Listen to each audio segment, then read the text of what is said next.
Hello tenth class, कैसे हैं आप सब। चलिए, तो आज हमारा हिंदी में टॉपिक है पत्र लेखन। आपने 9th में भी पत्र लेखन पढ़ा है कि विद्यालय में चिट्ठी मतलब पत्र कैसे लिखा जाता है ना। उसके बाद में कार्यालय पत्र कैसे लिखा जाता है, कोई व्यक्तिगत पत्र होता है अपने मित्र को लिखना, पिता को लिखना, वो पत्र कैसे लिखा जाता है। तो एक बार फिर से हम क्विक रिव्यू कर लेते हैं कि 10th में भी अगर आपके पत्र आते हैं तो आप थोड़ा सा ज़्यादा अच्छे तरीके से कैसे लिख सकते हैं ताकि आपके पत्र में कोई भी मार्क्स ना कटे। ठीक है, तो देखिए पत्र होते कितने प्रकार के हैं। देखिए, हमने दो टर्म्स पढ़ी होंगी कि एक औपचारिक पत्र होता है और एक अनौपचारिक पत्र होता है। वो हम छोटी कक्षा में पढ़ चुके हैं, है ना। फॉर्मल और इनफॉर्मल। औपचारिक यानी कि जो हम विधिवत तरीके से लिखते हैं, जो कार्यालय या फिर स्कूल्स को लिखा जाता है, वो वाला पत्र। और अनौपचारिक यानी कि जो विधिवत रूप से नहीं होता है, अनौपचारिक होता है ना, इनफॉर्मल होता है, जो हम कैसे भी लिख देते हैं। लेकिन मुख्य रूप से जो पत्र होते हैं वो 4 प्रकार के होते हैं। एक तो व्यक्तिगत पत्र होता है या पारिवारिक पत्र, कार्यालय पत्र यानी कि जो हम राजकीय या कोई कार्यालय को लिखते हैं, व्यावसायिक पत्र यानी कि अगर हमारी दुकान है या हम कोई बिजनेस कर रहे हैं तो बिजनेस टू बिजनेस हम किसी विभाग को पत्र लिखते हैं तो कैसे लिखते हैं। और अन्य विविध पत्र में आ जाता है प्रार्थना पत्र, आवेदन पत्र आदि। ठीक है, तो हम सबसे पहले ले रहे हैं व्यक्तिगत पत्र। व्यक्तिगत पत्र कैसे लिखा जाता है वो देखिए आप। व्यक्तिगत यानी कि किसी मित्र को, अपने परिवार के किसी सदस्य को, सगे संबंधी को जो हम पत्र लिखते हैं उसे हम कहते हैं व्यक्तिगत पत्र। देखिए कैसे, इधर लिखना पड़ता है आपको प्रेषक का पता। प्रेषक मतलब जो भेजने वाला है उसका पता क्या है।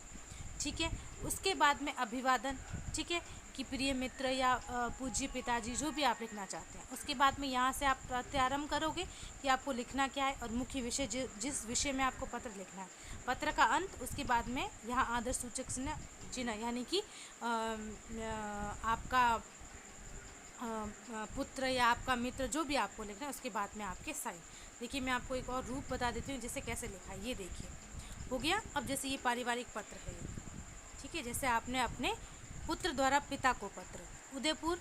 देखिए, ये जहाँ से प्रेषक ने लिखा है वो हो गया पूज्य पिताजी, सादर प्रणाम, मैं यहाँ कुशल हूँ। आपने सारा कुछ लिख दिया। उसके बाद में ग्रीष्मकाल की 2 माह की छुट्टियाँ हो रही है और मैं उदयपुर में ही बिताना चाहूँगा। इस अवधि में मैं प्रशासनिक सेवा सिविल परीक्षा जो होती है RS की मतलब तैयारी करना चाहता हूँ। और ये जो आपका हो गया मुख्य विषय हो गया।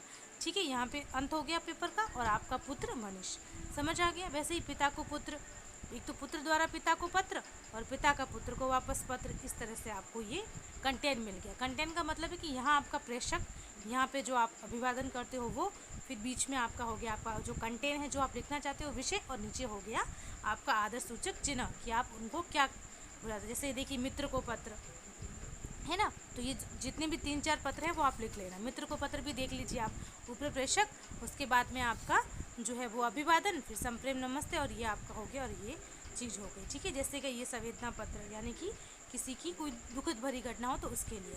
उसके बाद नेक्स्ट हम आते हैं कार्यालय पत्र, यानी कार्यालय को पत्र कैसे लिखा जाता है। ये अक्सर आपकी क्लास के अंदर जो भी है आपके एग्जाम में वो पूछा जाता है। जैसे देखिए, वे पत्र जो किसी सरकारी कर्मचारी द्वारा किसी अन्य अधिकारी कर्मचारी को किसी विशेष राज्य के कार्य को करने या जानकारी देने हेतु लिखे जाते हैं, वे कार्यालय पत्र या सरकारी पत्र कहलाते हैं, किसी कर्मचारी द्वारा। देखिए, राजस्थान सरकार जिला कलेक्टर उदयपुर जो है वो पत्र लिख रहा है, तो उसमें सबसे पहले ऊपर देखिए क्या हो जाएगा, पत्र क्रमांक अगर हो देते हैं एग्जामिनर तो, नहीं तो फिर दिनांक लगाइए। प्रेषक, यहाँ सामने आप दिनांक लगा दीजिए, जो यहाँ से भेजने वाला पता है। उसके बाद में किसको भेज रहे हो, सेवा में जो भी है आपका राजस्व विभाग या राजस्व सचिव, ये आप इधर हो गया।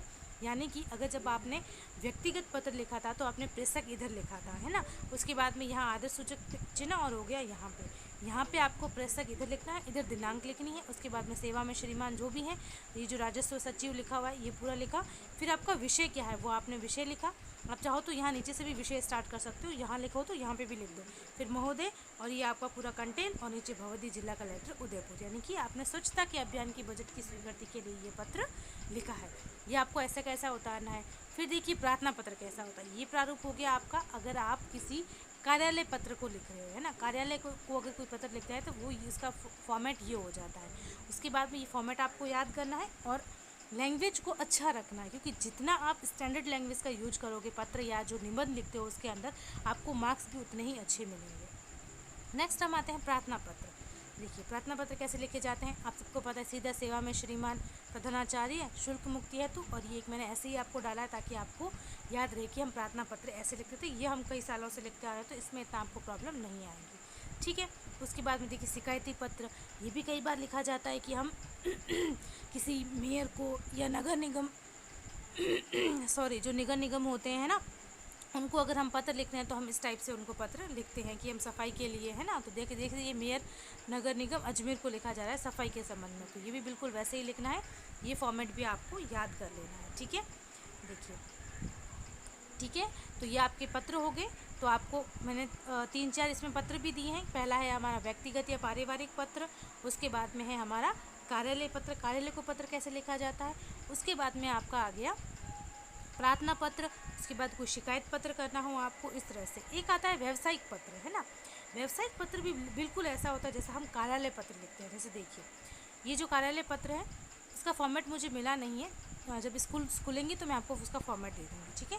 तो अभी देखिए कार्यालय पत्र बिल्कुल वैसा ही, प्रेषक, उसके बाद सेवा में जो भी होता है वो। यहाँ विषय जैसे कि आपको पुस्तकें मंगवानी है, मान लिया कि आप एक पुस्तक दुकान के मालिक हैं और आपको अपनी दुकान के लिए कुछ पुस्तकें मंगवानी है, आपने गीता गोरखपुर प्रेस वाले को पत्र लिखा है, तो यहाँ पे आपका दिनांक हो गया, प्रेषक हो गया, उसके बाद में राजस्व सचिवालय जो भी है आपको, जैसे कि गीता प्रेस गोरखपुर लिखा आपने, विषय पुस्तकें मंगवाने हैं तो, और यहाँ पर आप लिख दोगे कि भी मेरा दुकान का नंबर ये और मैं यहाँ रहता हूँ, मुझे इन पुस्तकों की आवश्यकता है। फिर उन पुस्तकों की आपको लिस्ट देनी पड़ेगी, 3-4 पुस्तकों के नाम, फिर उनको कितनी संख्या में आपको पुस्तकें चाहिए, 1 पुस्तक चाहिए, 2 पुस्तक चाहिए, वो पूरा ऐसे बजट जैसा होता है वैसा तैयार करके फिर नीचे आप अपना जो नाम है वो लिख सकते हैं। तो फिर हम आज के लिए इतना ही, हम फिर मिलेंगे एक नए टॉपिक के साथ में।